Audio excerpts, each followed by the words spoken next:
Combining two different genres can yield some fantastic results. The underrated Real Steel was a boxing movie and a sci-fi movie, and the best Harry Potter books are fantasy mysteries. But there are also a fair number of challenges when genre blending, and Ever After High Dragon Games stumbles over a lot of them. Okay, first off, the Dragon Games, the ones in the title, not only are they not the real focus of the movie, they're barely a fraction of the content. And if the fantasy sports part of your 96-minute movie isn't important, there are definitely other things that you should be focusing on. It's called time management, people. The real story follows the return of Ever After Thanos, the evil queen, and her plan to take over the world.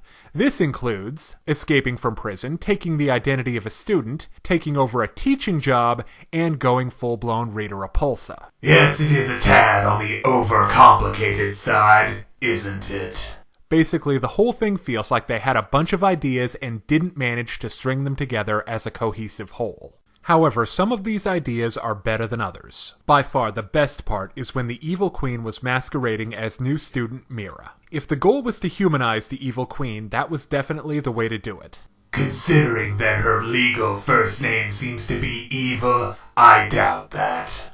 It's a lot of fun to see her and Raven hanging out and bonding. And she's surprisingly sympathetic, especially when she hears how Raven really feels about Mommy Dearest. Also, the close-at-hand corrupting influence was a much better way to get both Raven and Apple to go to the dark side. The "I just forced them to comply" undercuts character agency and makes the villain look even more cartoonish.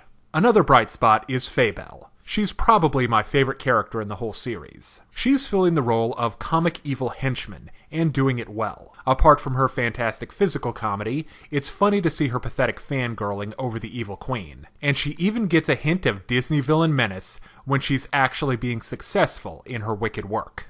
Now for one of my biggest annoyances about the movie, the dragons. For the record, the 1970s Hobbit movie was my introduction to fantasy, and that defined elves, dwarves, wizards, and yes, dragons for me. But even put next to, say, How to Train Your Dragon, these dragons are still bad. Instead of powerful, intelligent creatures to be respected, the Ever After dragons seem like a combination of ponies, lapdogs, and convertibles. They're occasionally troublemaking, but mostly perfectly obedient, and broken up into Transformers-style good and evil teams. And unlike the How to Train Your Dragon's crew, who are all visually different and creatively designed, all the Ever After lizards are basically color swaps of each other. Another thing I don't get is how exactly Apple was revived. After getting put under by bad produce, Daring, who's one of the best things about the movie by the way, tries to kiss her and wake her up, but that's a no-go. However, mouth-to-mouth from Darling does get her on her feet. First off, why exactly did she start choking in the first place?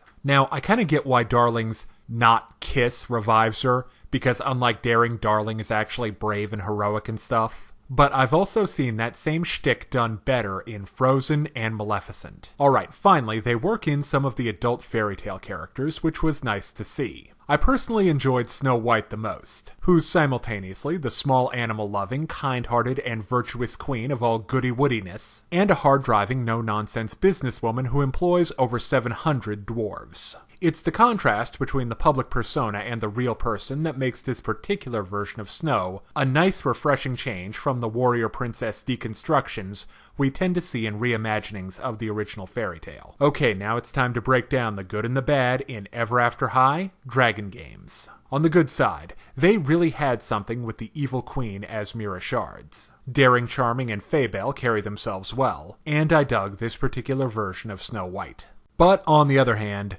there are more than a few plot problems, including, but not limited to, poor pacing, complete contrivances, and the villain's plan being borderline nonsensical. Oh, and reducing dragons to toady pets. For shame, Ever After. For shame. So yeah, that's a mixed bag. I give Ever After High Dragon Games a 3 out of 5. Now, if you're interested in more reviews of anime, movies, TV shows, comic books, or video games, check out my channel on YouTube at StupidPrivate913, or find my Facebook and Deviantart pages for video updates and more. Thank you for watching.